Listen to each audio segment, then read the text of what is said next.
Hello everyone and welcome to your partner in education, Agile Rank Mate. Today, in this episode of AEEE training, we're going to be looking at some sample questions from the AEEE exams and how to solve them effectively. Let's start off with a question from physics. The radius of a nucleus with A equals 256 is 8 Fermi, where 1 Fermi is 1 into 10 raised to minus 15 meters. So 1 Fermi is 1 into 10 to the power minus 15 meters. You need to find the radius of a nucleus with A equals 4. Is it 1 Fermi, 2 Fermi, 3 Fermi, or 4 Fermi? Well, how do we solve this question? Well, the radius of a nucleus, R, is directly proportional to the cube root of its mass number. Therefore, the equation would be R equals R naught A to the power 1 by 3. So for R equals 8 Fermi and A equals 256, the equation would be 8 equals R naught times 256 to the power 1 by 3. Now let's consider this to be equation 1.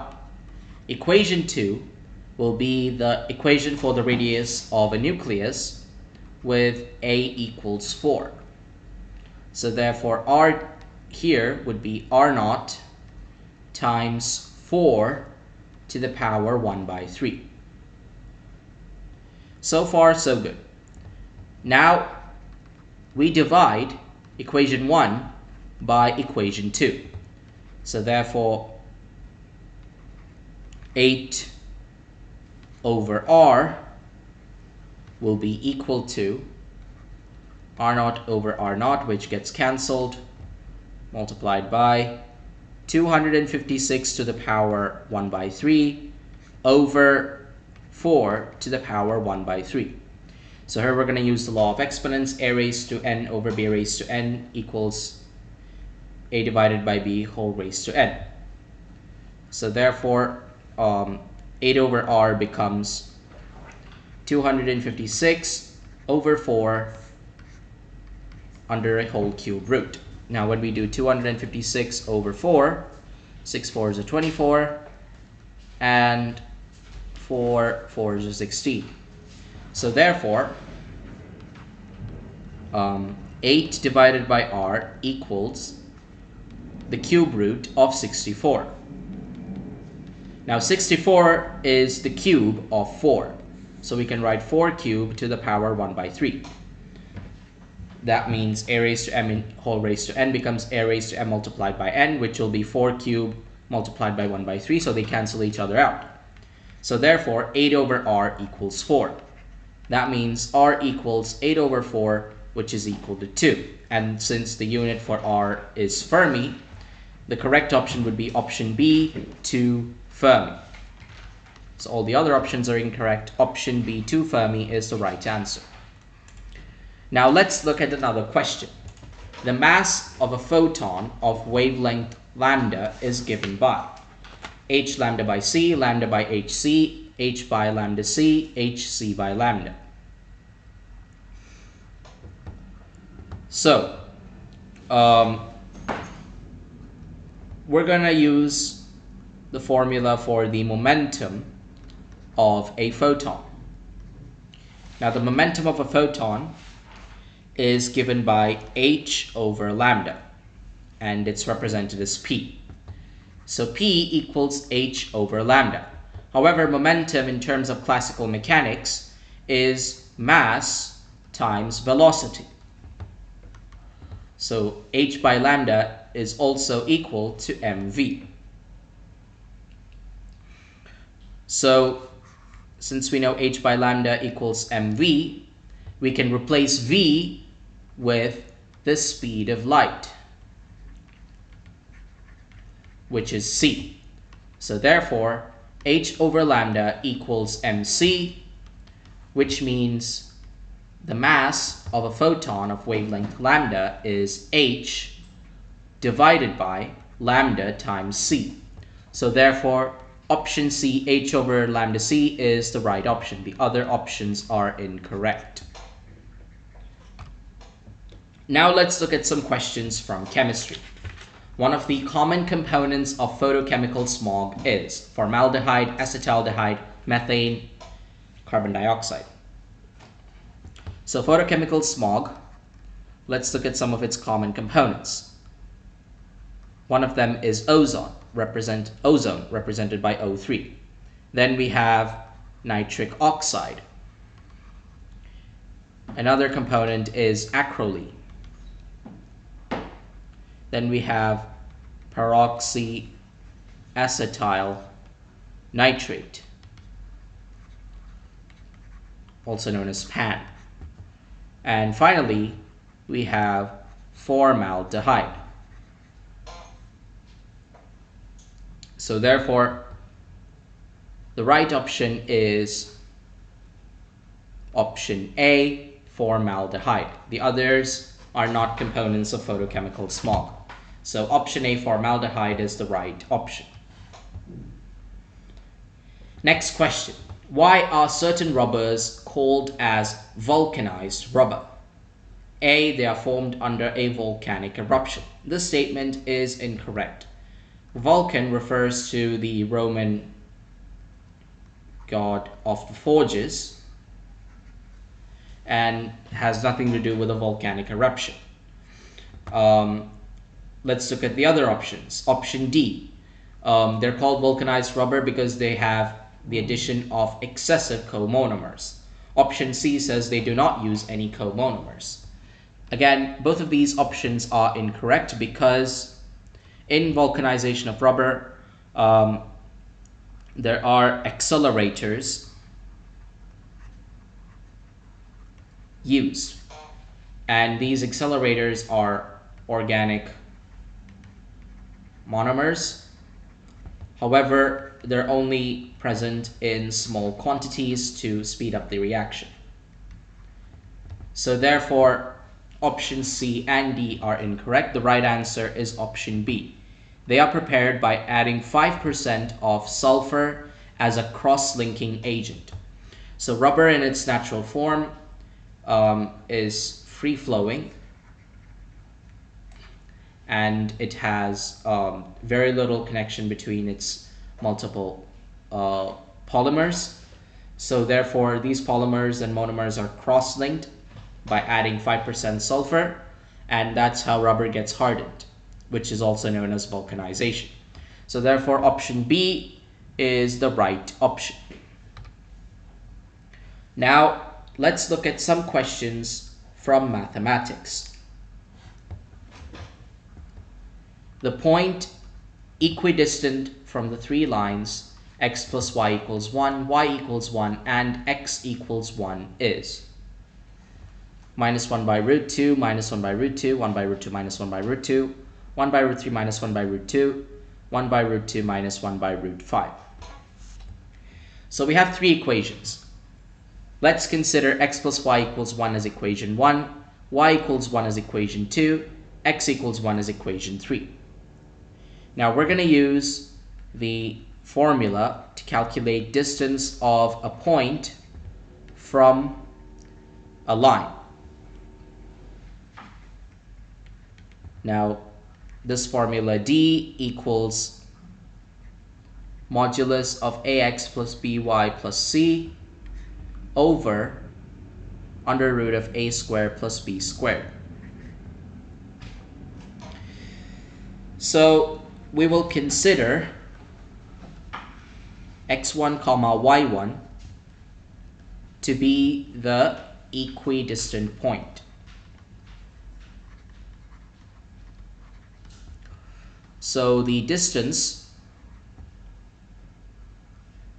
of x1 comma y1 from line 1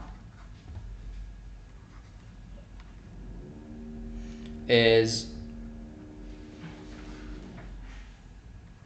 x1 times 1 plus y1 times 1 minus 1 in the modulus. Divide that by under root of 1 squared plus 1 squared. So therefore what we get is x1 plus y1 minus 1 over root 2. Now the distance of x1, y1 from line 2, let's call that d2. d2 is represented as 0 times x1 plus 1 times y1 minus 1 over 0 squared plus 1 squared. Therefore, the equation becomes y1 minus 1 in the modulus over 1, which means it is y1 minus 1 in modulus. Now, similarly, the distance of x1 comma y1 from line 3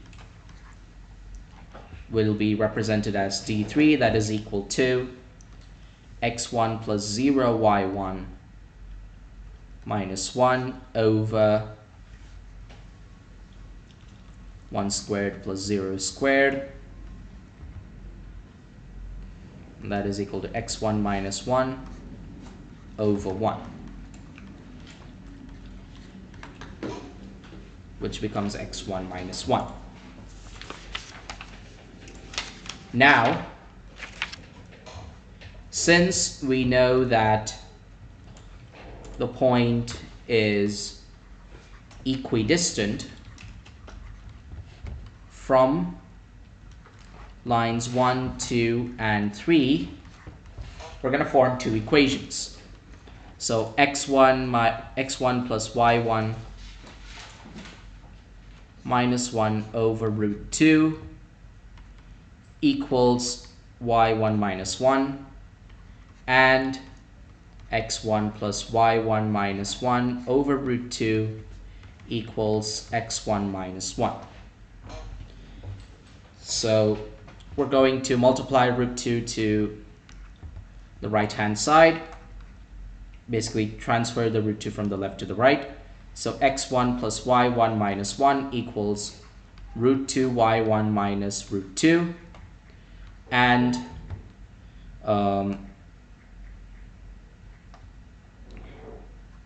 x1 plus y1 minus 1 equals root 2 x1 minus root 2.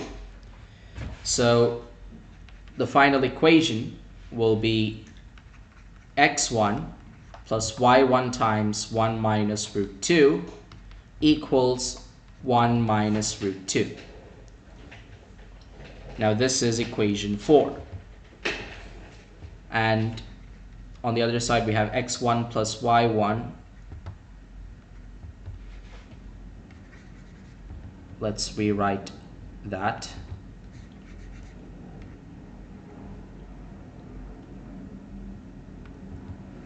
So it'll be x1 times 1 minus root 2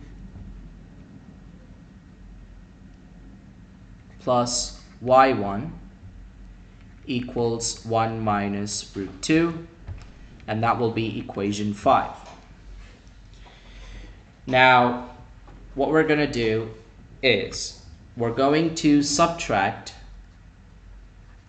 equation 5 from equation 4 multiplied by 1 minus root 2. The objective is to remove x1, the term x1, and we get an answer for y1, which we can then substitute back into x1. So when we do that, equation 4 times 1 minus root 2 becomes x1 times 1 minus root 2 plus y1 times 1 minus root 2 squared equals 1 minus root 2 squared. And yeah, so this is equation 4 multiplied by 1 minus root 2. And equation 5 is x1 times 1 minus root 2 plus y1 equals 1 minus root 2. So it's all going to be negatives, negatives, negatives. So x1, the x1 term gets cancelled. Y1 will now read 1 minus root 2 the whole squared minus 1. And then the right hand side will now be, when we square this, 1 minus root 2 the whole squared, that will be 1 plus 2 minus 2 root 2, which means it becomes 3 minus 2 root 2.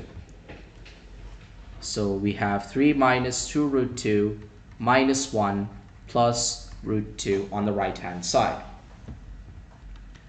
Now in the left hand side we can rewrite the coefficient of y1 as a plus b times a minus b, because it's in the form of a squared minus b squared. So it'll be 1 minus root 2 plus 1 multiplied by 1 minus root 2 minus 1. And the right hand side would be 2, 3 minus 1 is 2, minus 2 root 2 plus root 2 becomes minus root 2. So therefore now y1 will read as 1 minus root 2 plus 1 is 2 minus root 2, and the other term would be minus root 2. So therefore y1 now becomes 2 minus root 2 over 2 minus root 2 times minus root 2. So the term 2 minus root 2 gets cancelled from the numerator and denominator. And finally, what we get is y1 equals minus 1 over root 2. So we know that the y coefficient, the y term or the ordinate is minus 1 over root 2. That means option D is incorrect. So how do we calculate for x1? Well, we're going to put y1 equals minus 1 over root 2 in equation 5.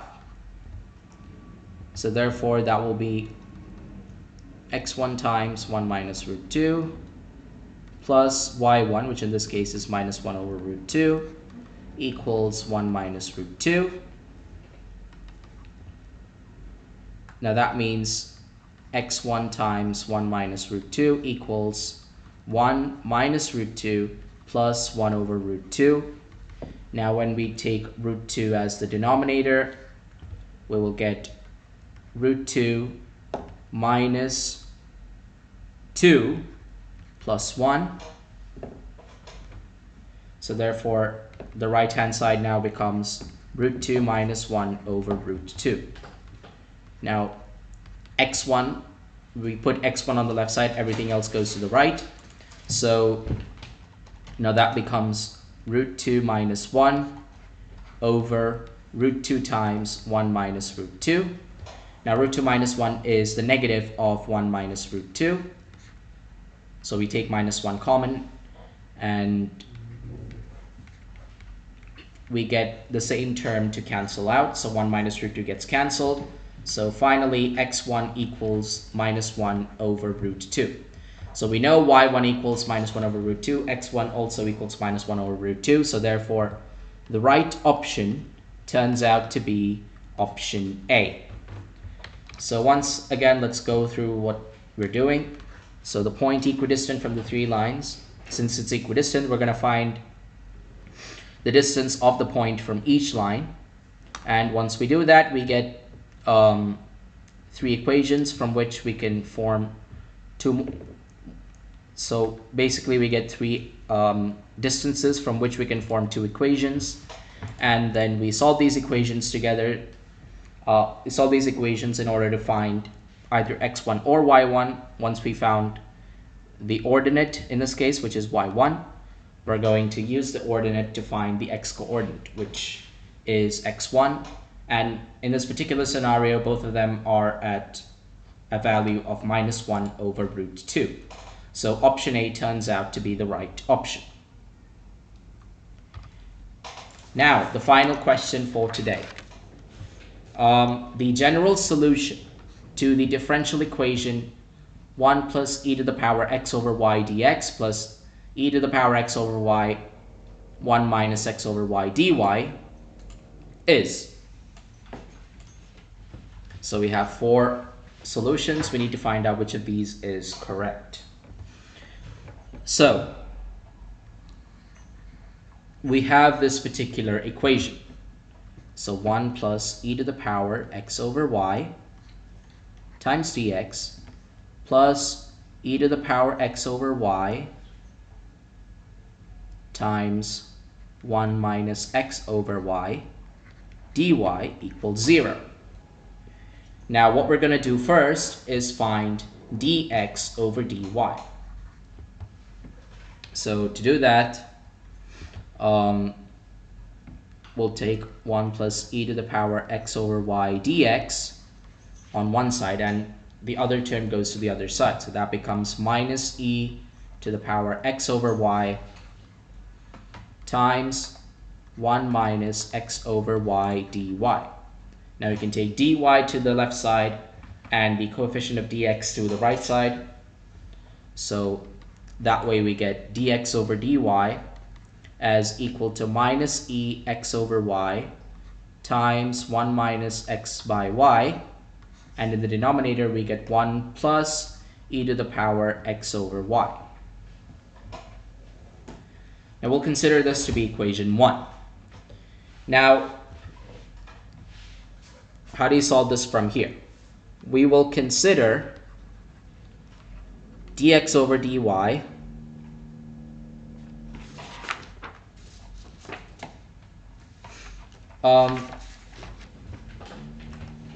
now, instead of considering dx over dy, what we're going to do is we're going to consider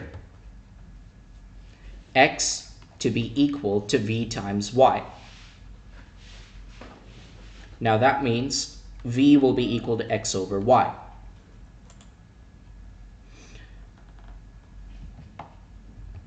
So we're going to take x equals vy and then differentiate the equation with respect to y. So what we get is dx over dy on the left hand side, and on the right hand side we get v plus y dv over dy.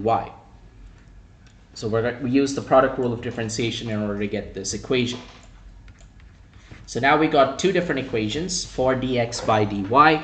We're just going to have to equate them. So equate 1 and 2. So what we get is v plus y dv by dy equals minus e to the power x over y times 1 minus x over y over 1 plus e to the power x over y. Now what we're going to do is we're going to consider v as x over y. So therefore the right hand side, which has terms in x over y, will be converted to v. So therefore that becomes, the right hand side becomes minus e raised to v times 1 minus v over 1 plus e to the power v. So from here on, we'll take v in the left hand side towards the right hand side. So the left hand side now reads y dv by dy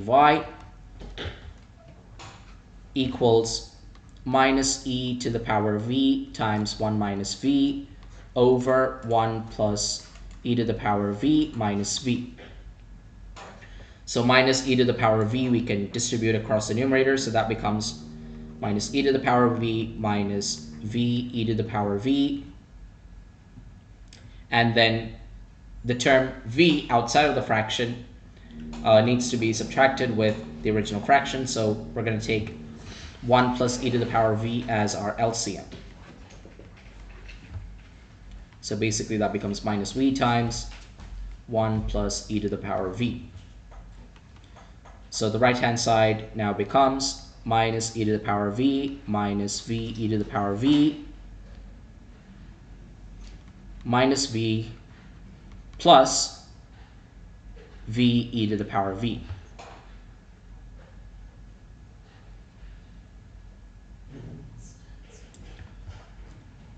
So if you have noticed, we made a slight error here because we had to multiply minus e to the power v to minus v. So in actuality, plus e to the power v should be here and minus e to the power v should be here. And the denominator is still 1 plus e to the power v. So now the numerator will become minus e to the power v minus v over 1 plus e to the power v. And we're gonna take the negative sign outside, so therefore that becomes negative v plus e to the power v over 1 plus e to the power v. Now what we're going to do here is we're going to take y, we're going to take dv to the right hand side, so basically y over dy becomes minus of v plus e to the power v over 1 plus e to the power v times dv. And when we take its reciprocal,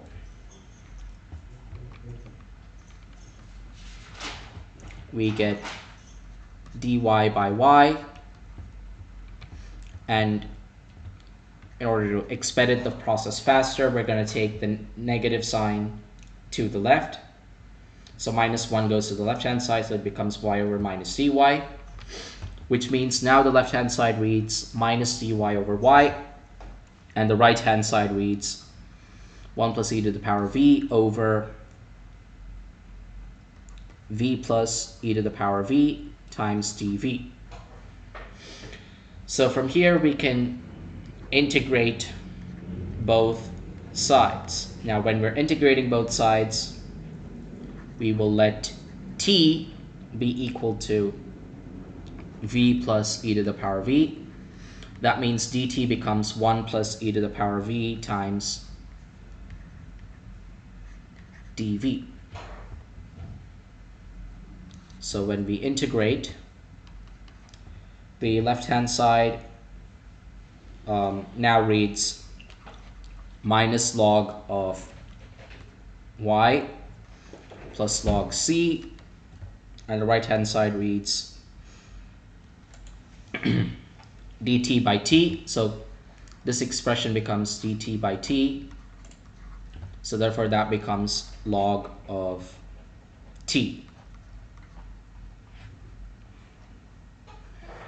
Now we're going to replace t with its original term. So therefore log of v plus e to the power v plus log of y. So what we did is we also took log y minus log y to the right hand side equals log c.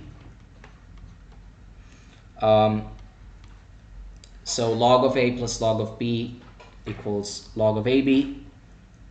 General rule of logarithms, so we're going to use that here. So v plus e to the power v times y equals log of c.